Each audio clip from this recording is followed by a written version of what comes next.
Hi friends, അസ്സാം വലൈക്കും. അപ്പോൾ ഇന്ന് ഞാൻ വന്നിട്ടുള്ളത് നല്ല ടേസ്റ്റി ആയിട്ടുള്ള ഒരു ബീഫ് സ്റ്റൂവിൻ്റെ റെസിപ്പി ആയിട്ടാണ്. അപ്പോൾ എല്ലാവരും വീഡിയോ ഒന്ന് സ്കിപ്പ് ചെയ്യാതെ തന്നെ കണ്ടു നോക്കുക. അപ്പോൾ ഞാനിവിടെ ഒരു കുക്കർ എടുത്തിട്ടുണ്ട്. അതിലേക്ക് കഴുകി എടുത്തിട്ടുള്ള ബീഫ് ചേർത്ത് കൊടുക്കുന്നുണ്ട്. ഇനി അതിലേക്ക് 1/2 ടീസ്പൂൺ കുരുമുളകും, ആവശ്യത്തിനുള്ള ഉപ്പ്, അതുപോലെ തന്നെ ആ ഒരു ബീഫ് വെന്ത് വരാൻ ആവശ്യത്തിനുള്ള വെള്ളം കൂടെ ഒഴിച്ച് നമുക്ക് ഈ ഒരു ബീഫ് നല്ലപോലെ തന്നെ ഒന്ന് വേവിച്ചെടുക്കാം.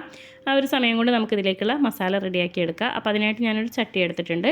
അതിലേക്ക് ഒരു 2 ടേബിൾ സ്പൂൺ വെളിച്ചെണ്ണ ഒഴിച്ച് കൊടുക്കുന്നുണ്ട്. ഒരു 5-6 ചെറിയ ഉള്ളിയും അതുപോലെ ഒരു മീഡിയം സൈസിലുള്ള സവാളയും കൂടെ എടുത്തിട്ടുണ്ട്. അതിലേക്ക് ആവശ്യത്തിനുള്ള ഉപ്പും കൂടെ ചേർത്ത് നമുക്ക് നന്നായിട്ട് തന്നെ ഒന്ന് വഴറ്റിയെടുക്കാം.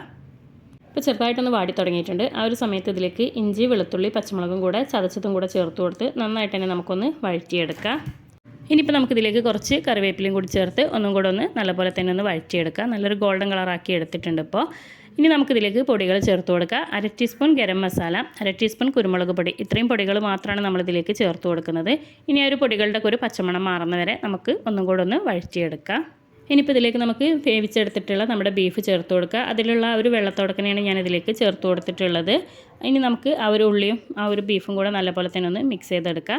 അതിനുശേഷം ഞാനിതിലേക്ക് ക്യാരറ്റും ഉരുളക്കിഴങ്ങും കൂടെ ഒന്ന് വേവിച്ചെടുത്തിട്ടുണ്ട്. അതും കൂടെ ഇതിലേക്ക് ചേർത്ത് കൊടുക്കുന്നുണ്ട്. അത് ചേർത്ത് കൊടുത്തതിന് ശേഷം നമുക്കിതിലേക്ക് പാൽ ഒഴിച്ചു കൊടുക്കണം. തേങ്ങേൻ്റെ 2ാം പാലാണ് ഞാനിവിടെ ഒഴിച്ചു കൊടുക്കുന്നത്.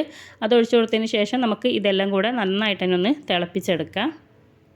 അപ്പോൾ 2ാം പാൽ ഒഴിച്ചിട്ട് നല്ലപോലെ തന്നെ ഒന്ന് തിളച്ചിട്ടുണ്ട്. ഇനി നമുക്കിതിലേക്ക് നല്ല കട്ടിയുള്ള 1ാം പാൽ ഒഴിച്ചു കൊടുക്കുക. 1ാം പാൽ ഒഴിച്ചു കൊടുത്തതിന് ശേഷം ഇതുപോലെ തിളപ്പിച്ചെടുക്കരുത്. ചെറുതായിട്ടൊന്ന് പത പൊന്തി കഴിഞ്ഞാൽ നമുക്ക് തീ ഒന്ന് ഓഫ് ചെയ്ത് കൊടുക്കുക. അപ്പോൾ ഇതൊന്നെല്ലാം കൂടെ നല്ലപോലെ തന്നെ ഒന്ന് മിക്സ് ചെയ്തെടുക്കുന്നുണ്ട്.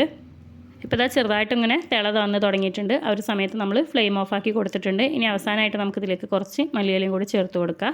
അപ്പോൾ നമ്മുടെ ടേസ്റ്റി ആയിട്ടുള്ള ബീഫ് സ്റ്റൂ ഇവിടെ റെഡി ആയിട്ടുണ്ട്. അപ്പോൾ തീർച്ചയായിട്ടും എല്ലാവരും ഒന്ന് ട്രൈ ചെയ്ത് നോക്കുക. വീഡിയോ ഇഷ്ടപ്പെട്ടാൽ ലൈക്ക് ചെയ്യാനും ഷെയർ ചെയ്യാനും മറക്കരുത്.